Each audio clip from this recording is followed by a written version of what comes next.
สบายดีพี่น้องมาต่อตอนส่งสการนะว่าตอนจูดเนาะคันเป็นบ้านเน่าเอิญกับจูดหรือว่าอยู่ฝั่งไทยเป็นเอิญเผาว่าดูยังไงกับว่าคนกับหมูเนาะก็เสียใจรายพี่น้องเลยสกุลกับโบขาดขีดยังตามน้องสาวเป็นเบาเนี่ยพี่น้องก็มียังกับขอมุกกับใจFCทุกๆคนเนาะทีมิตรไหนกำลังใจน้องสาวเป็นพี่น้องมาสกุลกับขับรถมาให้อะนะขับรถพาครูวามาขับรถพาครูวามาเพราะว่าซบเป็นกำลังเคลื่อนมาเพราะว่าหายออกมาส่งสการได้นี่มาคิวเขาอยู่เท่านี้เพราะว่าน้องเพิ่นมาส่งสการได้พี่น้องเนี่ยว่าสกุลไทยเพิ่นเนาะก็ขอมุกขอบใจเนี่ยที่มิตรให้กำลังใจน้องสาวเพิ่น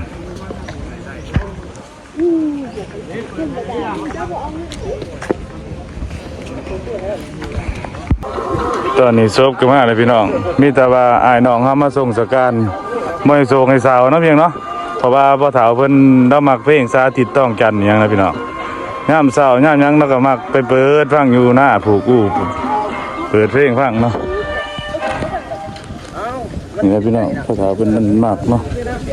เพลงสาธิตต้องจันทร์เฮาบ่เปิดแนะนำคือตะกี้นะพี่น้องตะกี้เฮ็ดเปิดโศกๆสาวๆมาเนาะมันก็มีคนห้องไห้พี่น้องเพิ่นไปดีแล้วเนาะ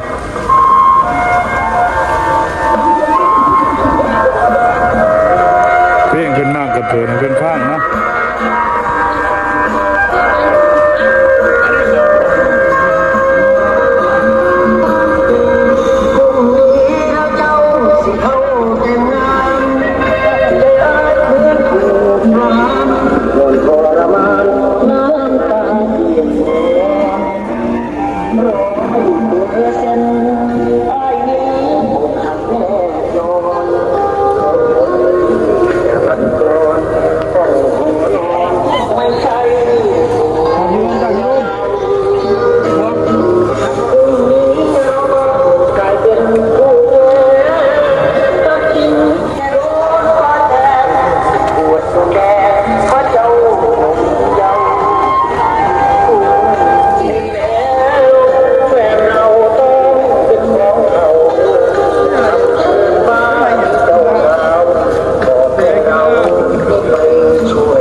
เขาบอกกันไม่ต้องพูดเก่งเลย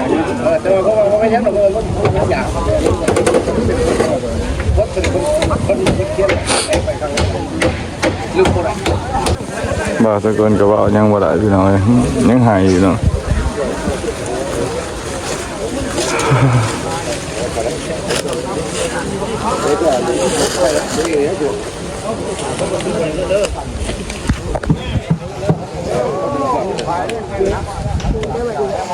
โอ้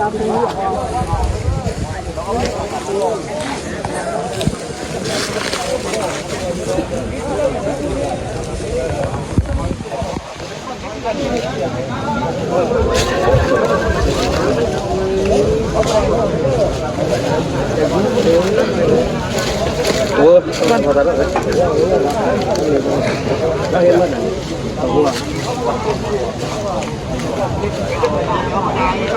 เราคุมบ้านแก้วแล้วใบเตยคนคุณหอดคุณคุ้ง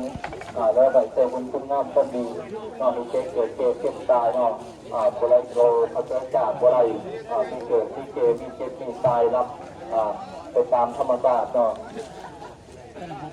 คนเป็นบาได้รับมือได้รับมือใจไปหนาคือหัวใจจากทาคือเวลาเราเวรโกอันติดสาวคือปัญหาเป็นคนที่คือสาวเล่ลงเกมร่ำทำเวลามงคลเปลี่ยนบนโมเดียวผู้หลังเที่ยวร่ำใหม่ตุ้นปลายใหม่ไทยตุ้นเสือไฟสู้ปีป่วยในต้นบางเครือโบมีเรือโบมีข่ายังดอกจักยางเนาะเรือจะห้อยบูดใบข้อให้บูดอกว่ามีทาง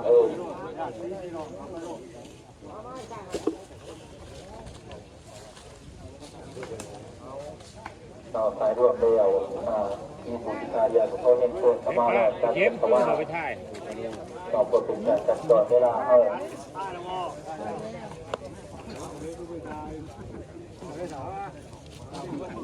ต่อสายขาไปเปิดลูกที่ลูกเพื่อนงานความดีของคอทำข้อเท้าเสียจากไปแล้วเนาะอย่างที่วันวันต่างขึ้นมาต่อไปนี้คงแล้วไว้แต่บุญคุณงามความดีของตนนอนตาไว้กับบ้านกับเมืองใกล้ๆที่อยู่ทางด่าง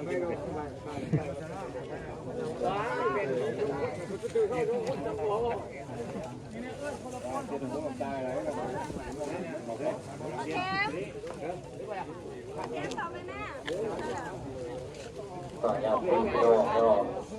คนเย็นเดือดก็มีคนเย็นเยอะตามพี่น้องเอา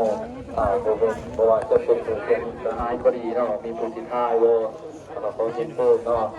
การเป็นไทยก็เป็นเรื่องสุดท้ายเนาะเราจะมือต่อไปเป็นตัวคำว่าพอตาเป็นแดงเนาะคนเรือใบเตยเพียงบุญท้ายเนาะ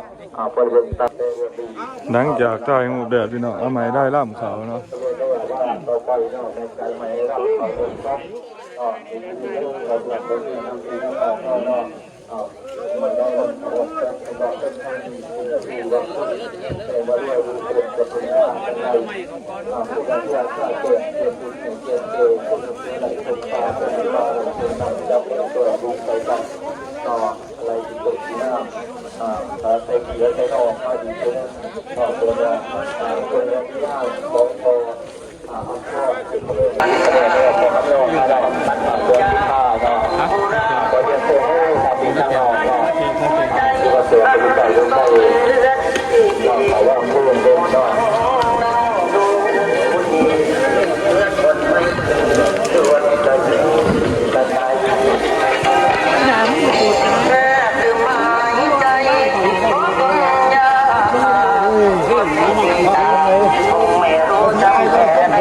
ใหญ่ไปเลย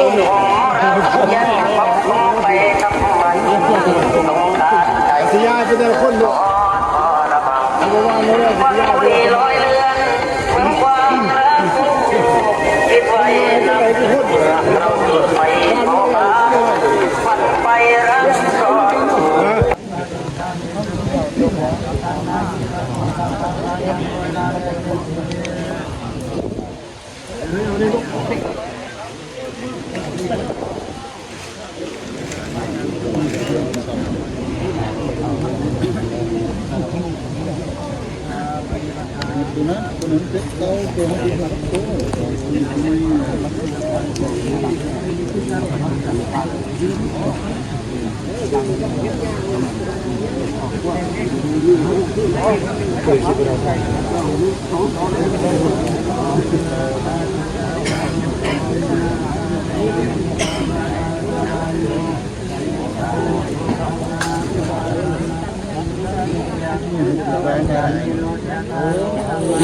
หลังจากส่งสการเดี๋ยวว่านี่พี่น้องตัดภาพมาเนาะ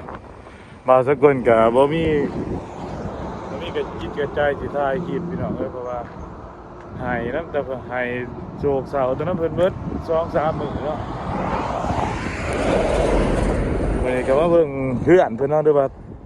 คันว่าภาษาบ้านๆเฮาก็เบิ่งถาดเนาะหรือว่าเบิ่งเพื่อนนะครับน้องสาว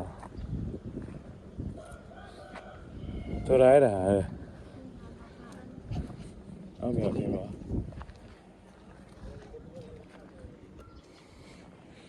อยู่บ้านน้องดูเนี่ย